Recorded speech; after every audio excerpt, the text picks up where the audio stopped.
Attention Northwest Arkansas businesses and talent seekers. Introducing OnboardNWA.com, your hyperlocal job board crafted for our unique community. Struggling to find the perfect match for your job openings? Onboard NWA simplifies the hiring process, connecting you with the region's top talent through tailored talent matching solutions. Whether you're an employer seeking expertise or a professional looking for your next opportunity, Onboard NWA is here for you.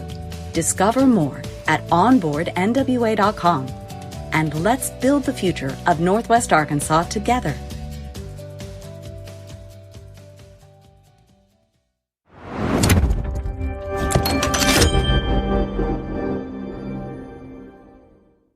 Support for this episode comes from Bike NWA.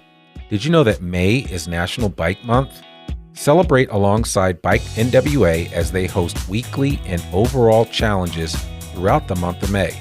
It's easy to participate, free to sign up throughout the whole month, and is for all skills and abilities.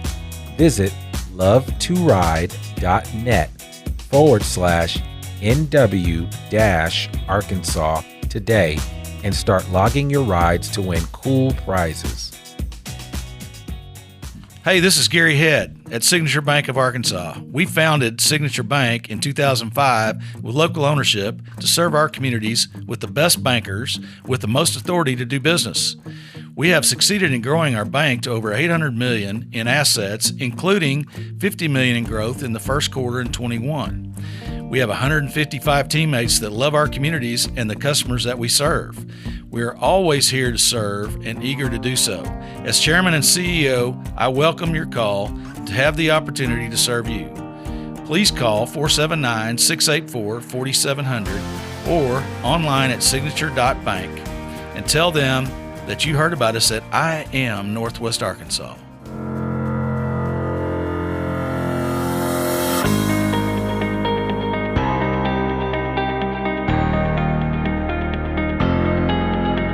It's time for another episode of I Am Northwest Arkansas, the podcast covering the intersection of business, culture, entrepreneurship, and life in general here in the Ozarks.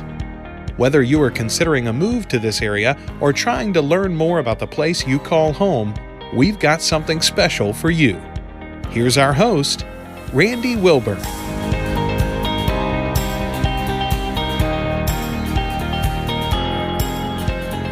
Hey folks, and welcome to another episode of I Am Northwest Arkansas. I'm your host, Randy Wilburn, and guys, listen, I'm really excited right now.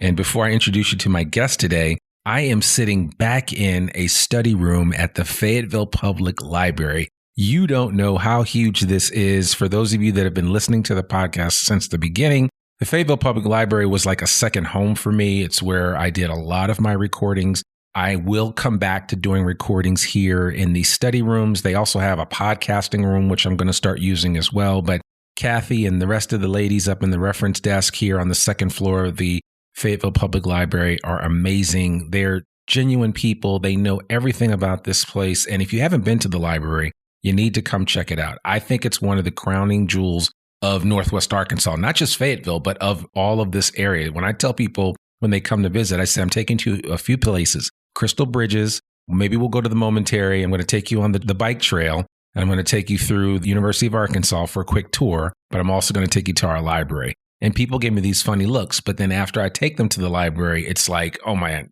game over. So, but all right, anyway, I'm back in the library, folks, so I'm excited. So like Jack Nicholson in The Shining, I'm back.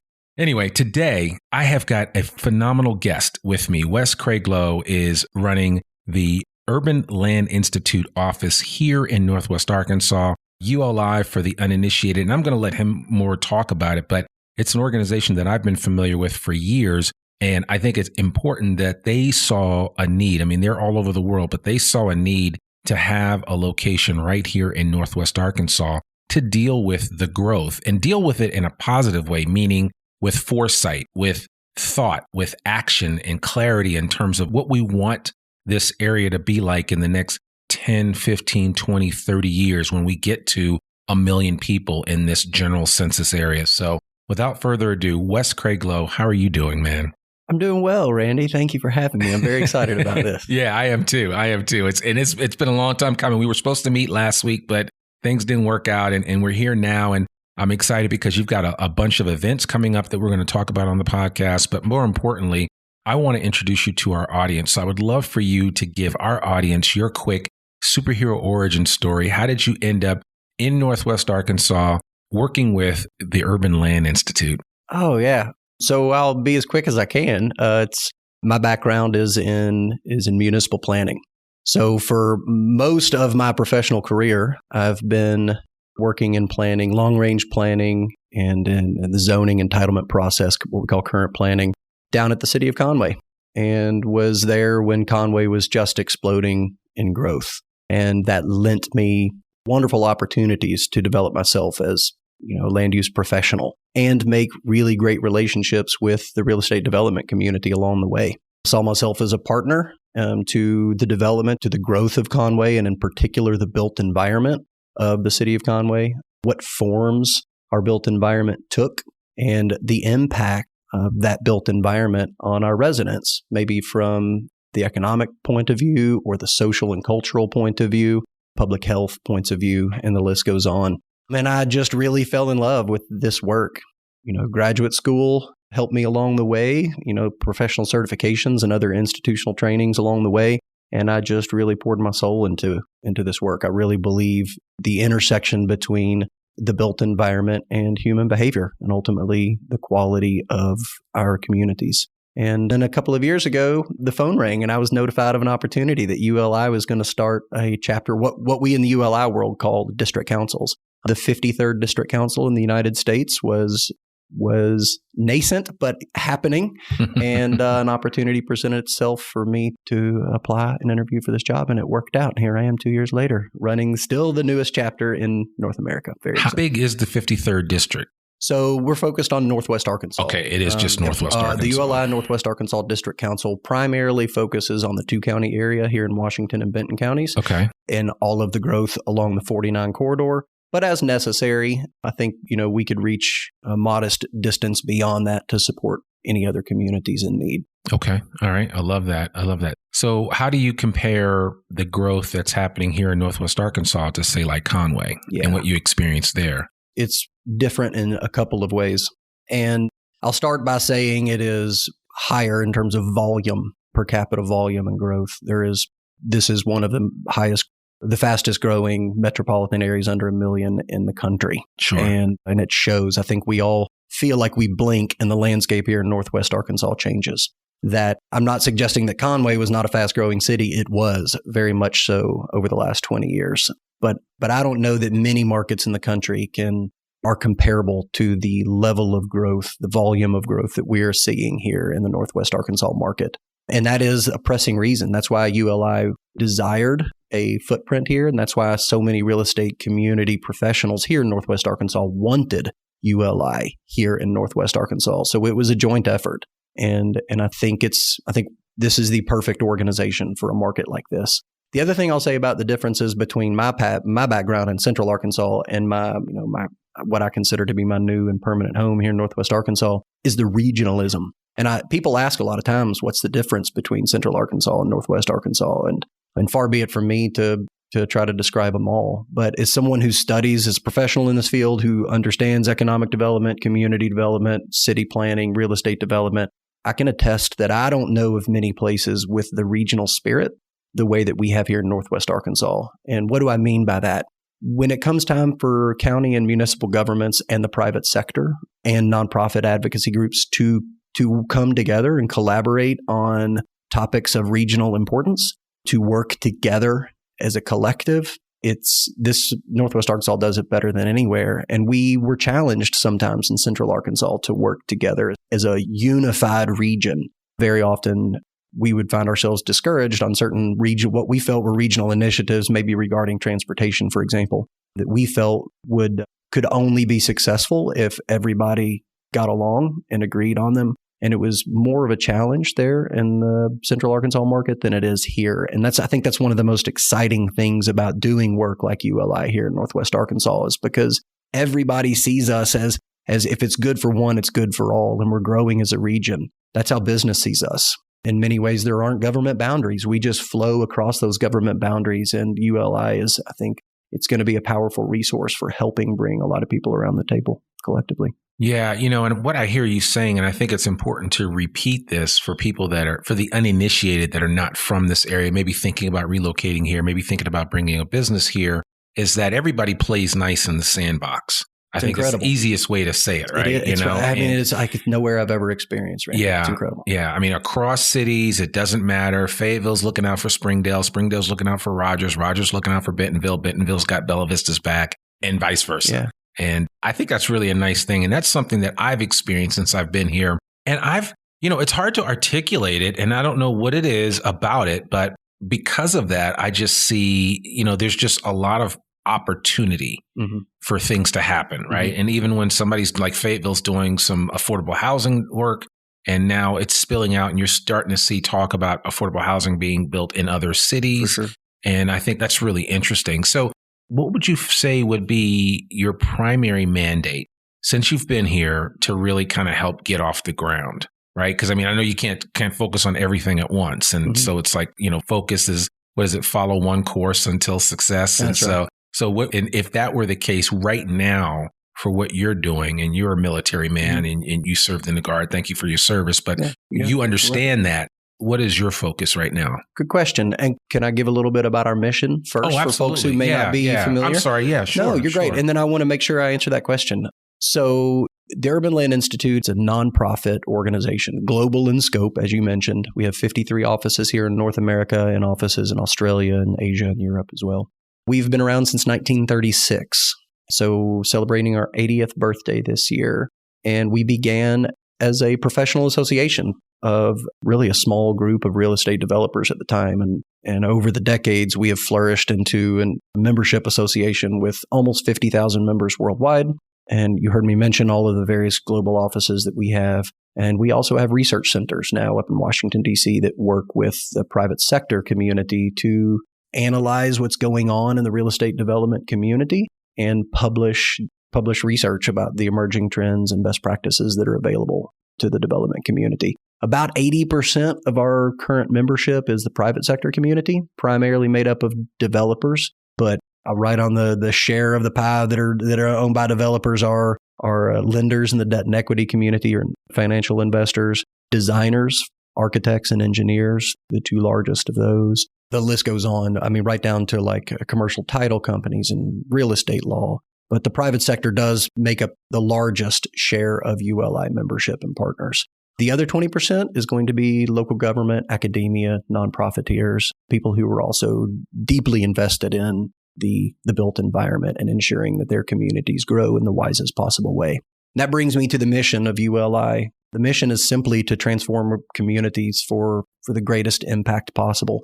ULI, as a member network, attempts to leverage the brain trust that is our members, many dozens of them here in Northwest Arkansas, many tens of thousands around the world, and collectively share ideas and come up with solutions to challenges and opportunities that face communities throughout America, and lay that talent out in the public sphere where it can influence change, whether it's on the private practice side and development patterns, or it's on the public practice side in policies that entitle the built environment, right? The zoning ordinances and the land use plans, the master street plans and parks plans, and the list goes on.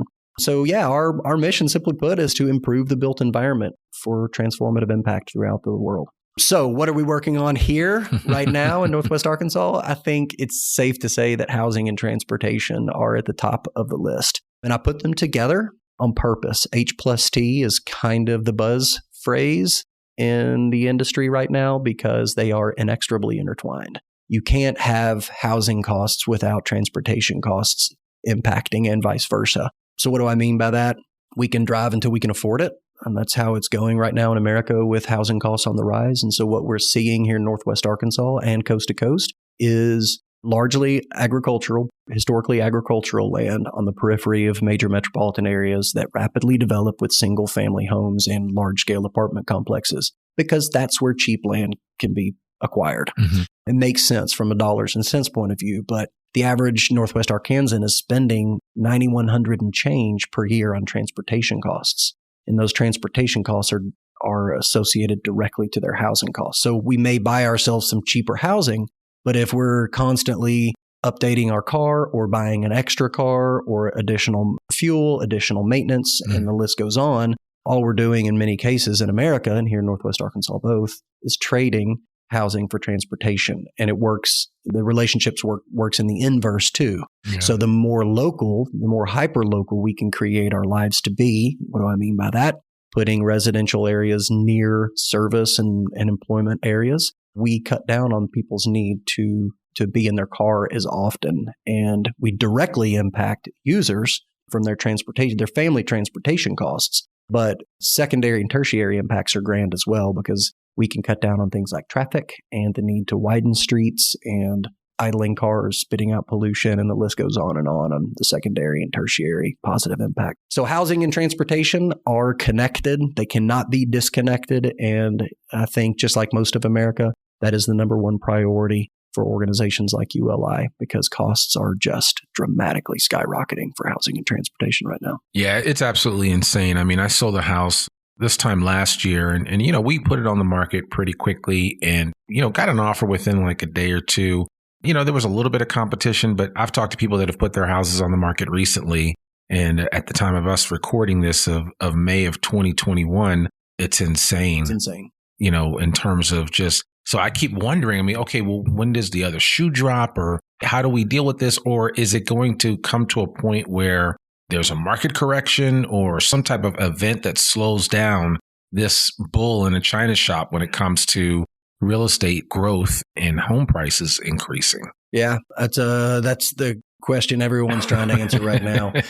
I will say that we have a supply and demand challenge. It is acute here in Northwest Arkansas. Yeah, there are supply side challenges with overall production on the number of dwelling units being delivered to the landscape here in Northwest Arkansas as it relates to the number of people needing dwelling units. Mm-hmm. We're at a deficit currently, not a huge deficit. I did some back of the envelope math a couple of weeks ago, and it, you know, based on what I'm getting from Mervin and his team at the CBER on their Skyline report, it looks like we're maybe 2%, 3%, somewhere in that range, under delivering on supply.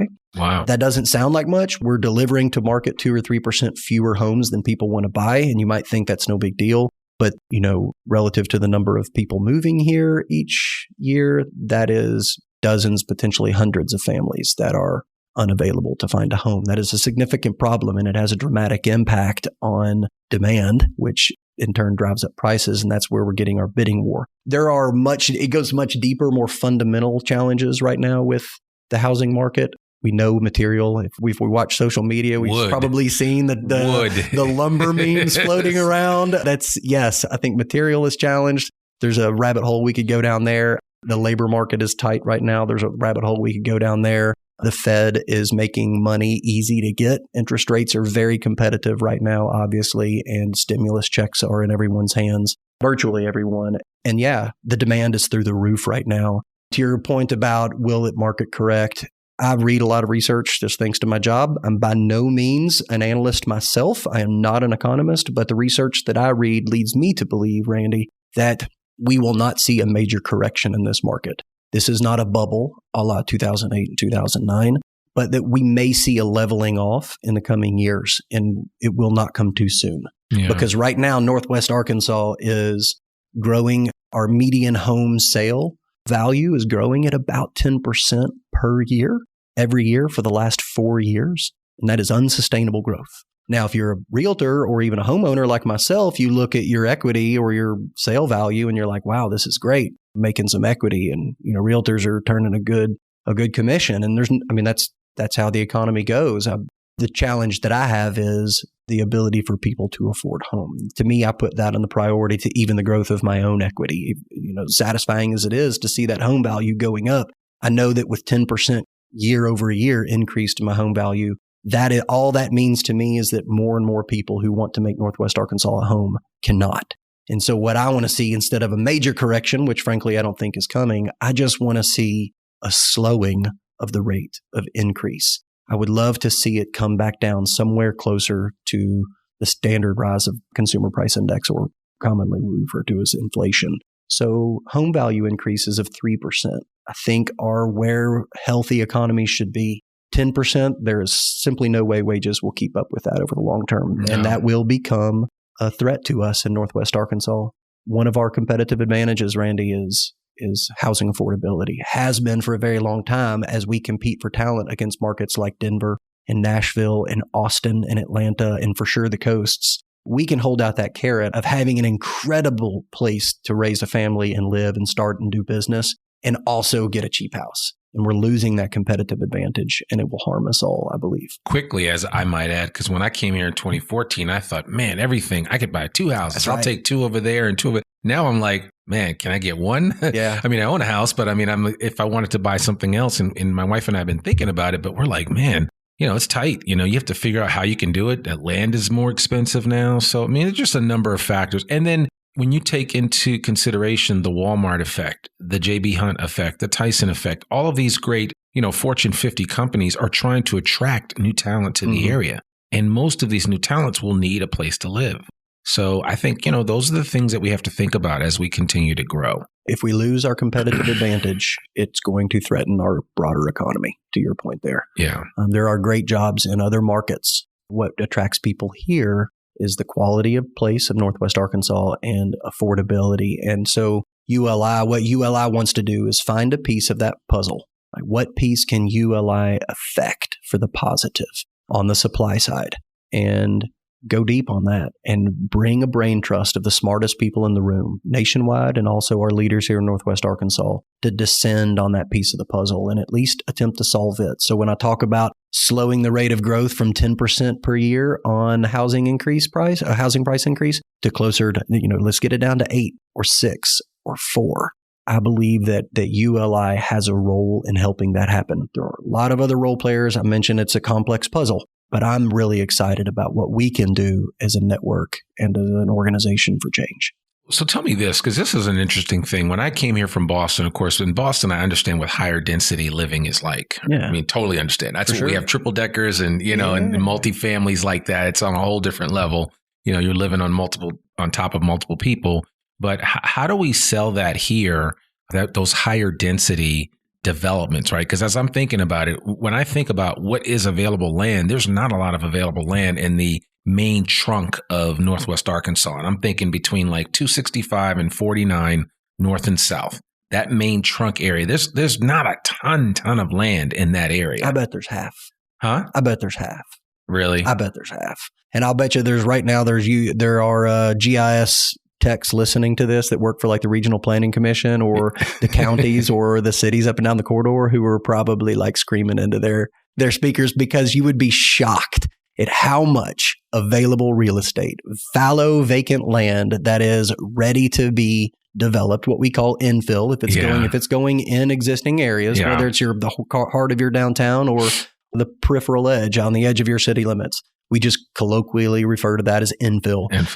I bet you, and I'm just taking a bold stab at it here, Randy, but I'll bet you we're only half developed in the currently annexed government boundaries of the major cities up and down the corridor. And that's really where it boils down to smart development. That's and exactly smart right. growth. That's exactly right. And that's where you come in, and that's where people like what program that Keaton Smith is working on. Yeah, Keaton's a good guy. Yeah, he's been on the podcast, and I mean, there are a lot of people that see that. And even myself, I thought, I thought I would love to build a place. And I said, when, you live in New England, I mean, they're not building any more land. Mm-hmm. So your only option is to go up. Mm-hmm. And, I said, wow, if we built another place, I'd say it'd be nice to build a duplex. Yeah. Would I have a better shot at building that than building a single family, just because, I could probably use the same space and build a really nice duplex, and make it really nice and, kind of introduce that to the market. But people come here and they're like, oh, I want land, I want space, I want, and that's kind of the challenge. How do you kind of bridge that gap there? It's tough.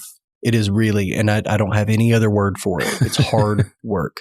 We have in this country for 3 or 4 generations rewarded single family home ownership from a deep emotional level of associated with the manifest destiny of the frontier West in the United States and in the Homestead Act.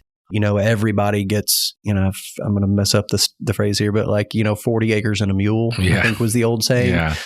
There is something deep-seated, emotionally connecting to Americans about that image of a piece of land and the ability to deliver on the fruits of your labor.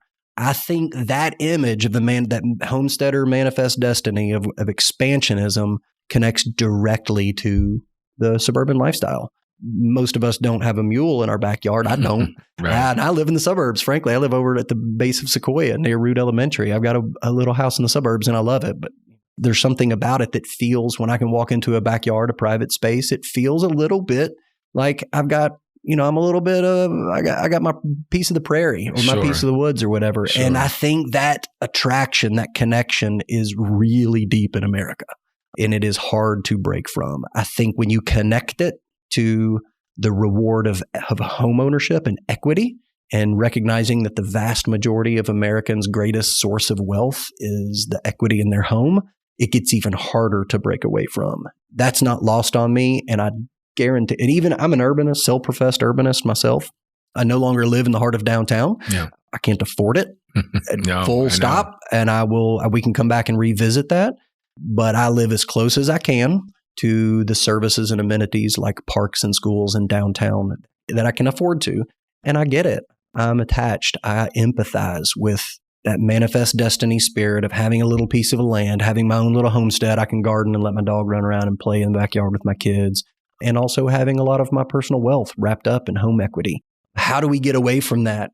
I think it's taken us 100 years. And it's taken 100 years. It's going to take another 100 years before we see dramatic change. First things first. I just believe that we've spent a long time creating this America, this primarily car-dependent, suburban-oriented, post-war era America, the better part of 100 years. And it's going to take the better part of 100 years of organizations like ULI partnering with other community members who get it to turn this ship around. It's going to be, I think, the long game. And I lost what I was going to say, but ultimately that answers the question there is no quick solution. This is a hard problem to solve, and it's going to be done very incrementally, I do believe. Yeah. And it's going to be interesting too. I think, I was watching a video this weekend about the graying of our population and how people are getting older and they kind of need those support systems. And so, you think about how important community is from that vantage point, right? So, and actually you have a lot of people. One of the things I didn't realize about Northwest Arkansas was that this is actually a haven for people, for retirees, because you kind of have the best of both worlds. You have pretty good weather. It's never too fundamentally absurd, except for this week that we experienced this past February. Mm-hmm. So, I mean, we you can kind of get along and you can grow a lot of things here. There's a lot of benefits to being in this area, and you're close to, 5 hours to Dallas, 3 hours to Kansas City, an hour and a half to Tulsa. So you're kind of in the middle of a lot of things. That's right. So, and there's some real benefits to that. But I think it'll be interesting to see how this area continues to evolve from that perspective, because I think it is going to be important that as our society, as we see people get older, live longer, they're going to be around. And so that means that you have to create, community for everybody, right? Not just the young whippersnappers, but even the older folks. And you might be surprised to learn that the AARP is probably one of the national leaders, surprisingly so, but one of the national leaders on changing the way that we build the landscapes in North America. And because they see the value, the same thing you're beginning to describe here, as people age out of their suburban lifestyles and suburban homes that were frankly warranted, for a lot of reasons, raising kids and the like. But as they age out of those, they don't need 3 and 4 bedrooms or more. They don't need a quarter or a half acre to maintain. And they're making decisions for themselves about how to downsize and simplify their lives so they can invest their time and energy and money in other things. And what are those things? Well, it's being a part of the community. And how do we get people close to that? So we get back to the built environment fundamentals of things like infill development and mixed use development, walkable communities, safe streets, a broad mix of the things that we seek. Maybe it's the community center, or maybe it's medical care, or maybe it's park space and trails or other people in that demographic. We definitely see it with the younger audience in the heart of our downtowns. And what we're beginning to see is the empty nesters coming back there for the same reasons. Absolutely. Yeah. And I recall what I was going to say about the challenge. We're fundamentally, our mortgage loan system is fundamentally set up for single family and duplex residential. Our building code system is as well. So I want to circle back. We are codified in how we seek lending for the type of homes that we buy. So those things have to change. And the type of homes that developers can deliver due to the regulatory environment. We have absolutely canalized ourselves primarily to single family residential environment. And it's going to take a long time to unprogram all that stuff. That makes sense. So let's talk a little bit about, part of your mission is transportation piece. And we talked earlier about the whole bike movement and how our green space here is pretty amazing, to say the least. Yeah. And that's just, I'm mildly putting it that way. I enjoy it. You were talking about how you and your son were out on it this past weekend. I get out on it all the time. And so, what are your hopes in terms of, really ensuring that we continue to push to connect these cities, and even on a broader case than where we are now, because we have a thick trunk of the Greenway that pretty much goes right up the middle of this area. And I've noticed as I work up in Rogers that there are some T's off of the Greenway that are connecting. But what are your hopes, or what would you like to see that would really create a level of interconnectedness that we don't quite have just yet here in this area? Yeah, that's a really great and complex question. The first word that comes to my mind is equity. Okay.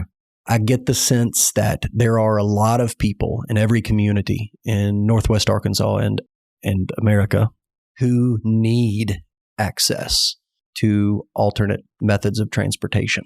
They don't own a car, Randy. Yeah. They depend on getting rides from others, or they depend on absorbing the cost of an Uber or a taxi, or they walk, or they ride their bike. And it is not by choice. It's not like they are the urban commuters who choose to throw on a messenger bag on a hip, $2,500 e-bike and zip across town to work. Right. These are folks who I was on Facebook this morning, and I'm on a Facebook community, and someone was looking for a free bike that they could donate to a friend of theirs in need. It is real. It is pressing. There are community members that don't necessarily participate in the bike culture here by choice. They participate in the bike culture here by need. And that should be, I believe, our first priority. Every penny we spend, and don't get me wrong, I think we should be spending a lot more pennies. I think every city should dedicate 10% of its transportation budget to pedestrian and cycling infrastructure at least. That should be the goal. Just make the decision and make it happen. If we're going to spend $10 million this year on transportation infrastructure, we're going to commit to putting a healthy share, $1 million a year in a city of 50 to 100,000 would have a dramatic impact to cycling and pedestrian infrastructure. And if your city's not there, you should press them to get there. 10% is not asking too much for mandatory modes of transportation like walking. We all do these things. Right. But for those who need it most, they deserve equity and access. They deserve to get to work. They deserve to see their kids and have their kids see their friends. They deserve to be as participatory in the landscape as any middle income and above American is, yet they're not, because we don't build transportation infrastructure for them. Yeah. And as much as I love quality recreation transportation infrastructure, I use it all the time. I mean, we live on our bikes. We love it. I think it's part of the reason we think we'll never leave Northwest Arkansas. We are consumers and we hold it dear. I want everybody to have that same level of access, and I don't see it yet. Yeah. And so that is the word equity. Transportation, equity and access to transportation, to put a phrase on it. It's about making sure that everybody can get from point A to point B across Northwest Arkansas at the method of either their choosing or their need. And we're not there right now. And we won't get there until we start spending more money. And the cities have to do better. Private development does too, Randy. Every single private development that's doing, developing the back 40 into a bunch of single family homes, every apartment developer, every corporate park, office tower developer, shopping center developer.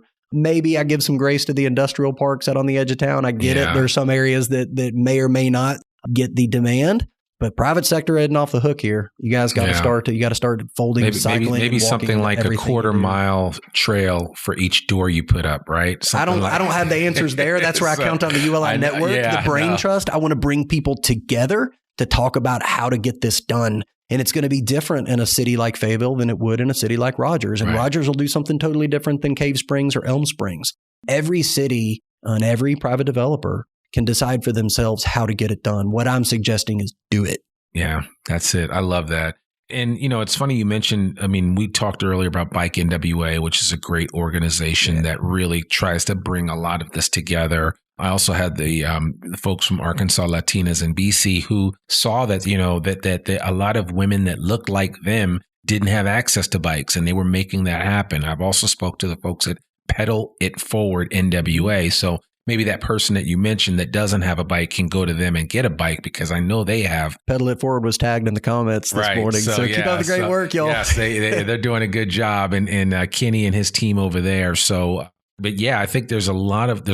Paxton and the folks at Bike NWA are doing some amazing work. And there's a lot of opportunity for growth in that area. For sure. And it goes beyond cycling too. I think I'm a huge fan of cycling and walking, because I think walking obviously is super pure. And I would be remiss if I failed to mention folks in wheelchairs or other, handy capable among us. They have their methods that demand, transportation equity as well. And I want to make sure that they're included in my dialogue here. Fundamentally, what I mean is if you're powering through your day using your body in one method or another, you should get priority. Well, maybe not priority in terms of total volume dollars spent, but you should absolutely have a priority share of investment and attention. All of us, powering through our bodies or through our days, using our own physical power, that is nothing special to anybody. It's part of all of us. Obviously, the automobile we've built in America, I don't have to say it. We're going to keep spending money on automobiles. We are, and I think we should. I'm an all of the above kind of guy. I just think, maybe a modest share smaller, especially if we change the way we do the built environment. What I do want to get to here, Randy, is mass transit. I don't know many places that are as well positioned for rapid bus transit and local bus networks as the Northwest Arkansas corridor. Obviously, we run north and south, and most of our cities here are old enough, especially in the downtowns, to have a grid streets pattern. And that's really, really conducive to local bus. And corridors like 265, 71, 49, 112 out west, these north-south corridors are really well suited for bus rapid transit. So the ability for people to ride a bike or even drive to a collector lot, grab a local bus. The local bus gets you to a transition lot, and the transition gets you BRT, a bus rapid transit, which kind of behaves more like a train, longer legs, faster spaces, potentially some prioritization during rush hour on 49. There's lots of ways to skin that cat, but ultimately a well-integrated system of mass transit. I think rail is out there on the horizon somewhere, but it is way expensive, and I think that's what keeps it on the horizon for most markets our size. But there's no reason we shouldn't be doing local bus service and bus rapid transit, regional transit up and down the corridor at a much higher volume.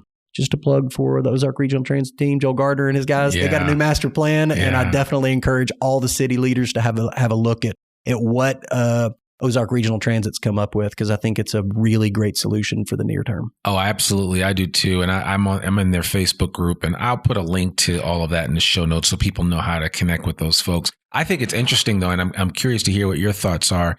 Even with this idea that maybe we're a little far off from even considering some type of light rail option, how do you kind of connect the dots when you know that there's going to be continued building in the meantime, so that by the time we do decide to do it, then we're like, oh man, where are we going to put this thing? Yeah. And that's always the challenge, right? You think about because I think about Boston, what has one of the oldest subway networks in the country, in the world for that matter. And I mean, that thing's been around for forever, and it was there before there were really cars. So, it's like, how do you,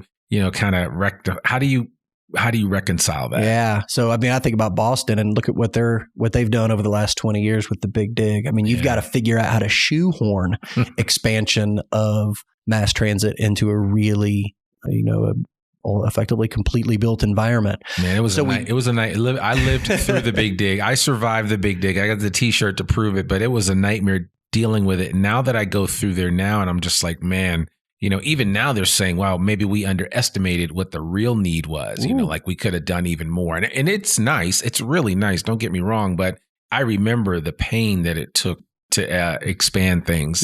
So I think we have a huge opportunity here in Northwest Arkansas right now, Randy, and that is our youth. I know a lot of people who have been in Northwest Arkansas for generations, their entire lives and beyond, are rolling their eyes when they hear me, this newcomer named Wes, talk about the youth of Northwest Arkansas. I get it. It's not lost on me. There was a time when these were just small, quaint communities, maybe with the exception of Fayetteville. But even considering all of the explosive growth over the last 20 or 30 years here in Northwest Arkansas, recognizing that we're 500,000 people right now in the metropolitan area, we're going to double in our lifetimes, Randy. Yeah. I mean, the Regional Planning Commission has projections that put us to 1 million by the year 2050. That's double. And so we are really at a wonderful moment. As built as it is, there is still a lot of room to think about the future. We're by no means done. And so what does that look like? It looks like organizations like ULI and probably other major organizations like the Regional Planning Commission. They've always got a keen eye to transportation. It's probably their highest priority of their mandates. The Northwest Arkansas Council, obviously regional focus on economic development and other pressing needs. I think organizations like us can work by, with, and through organizations like city governments and county governments to develop the easements necessary to support that future growth. Not too dissimilar to what happened when 49 was built or when the Razorback Greenway was built. People worked together collectively around, they had a shared vision and they each bit their piece of it off. And eventually everybody came along and we got those regional features, but ultimately those arterials were created, and it can be done with whether it's a special lane for a bus rapid transit system on I-49, or if it's securing space for rail, which frankly we already have some rail space, a lot of old rail lines out there. Some are still current, just moving freight. Right. It's not uncommon at all to see passenger trains also sharing the line with freight. So there's a lot of ways to get there, and we still have, like I mentioned before, a lot of vacant land and opportunities to establish those easements sooner, not later, such that when the money and the time is right, we can begin construction. Well, I'm encouraged. I mean, just hearing you talk about it, if you feel good about it and you're in this, you get your sleeves rolled up and you're in this deep every day. So I'm definitely encouraged to hear you say that. And I remember people telling me about back when, in terms of, before the Bobby Hopper Tunnel, getting up here, it was like, it was an all day affair. Now people's like, you just don't realize how good you have it because it's just a quick jump. I go down to Little Rock all the time with my son for soccer. And so it's, you can kind of appreciate that. And that's just kind of an example of what good development looks like. Imagine being able to say that same thing about a trip from, if you're a fan of the Omaha Hogs and you want to come down to Baum Stadium and watch some baseball, but you live up in Bentonville and game time's right after work. Right. And then you get down and you just want to hop on a train or hop on a BRT real fast and zip from Bentonville to Fayetteville, catch the game, and then turn around and get home. And maybe while you're at the game, you have a couple of beers. And that BRT can support a lifestyle and a culture in such a meaningful way. Absolutely.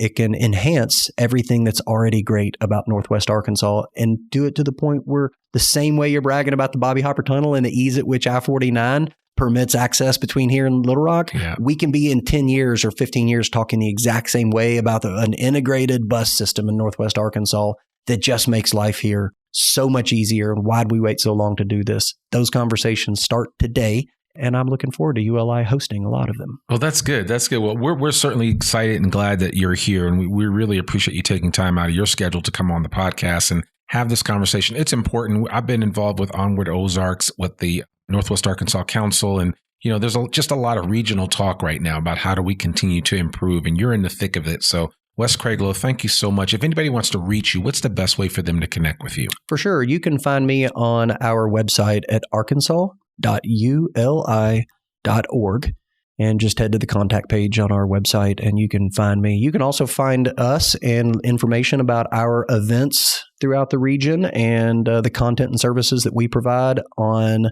our social media pages, Facebook, LinkedIn, and Instagram. Just give us a search there, ULI NWA, and I think that's probably the fastest, easiest way to connect. Yeah, and we'll put all of that in the show notes so people have access to that. And again, we really appreciate it. And I just want you to plug an upcoming event, which will happen after the release of this podcast episode. So people listening to this prior to the date of this event, May 29th.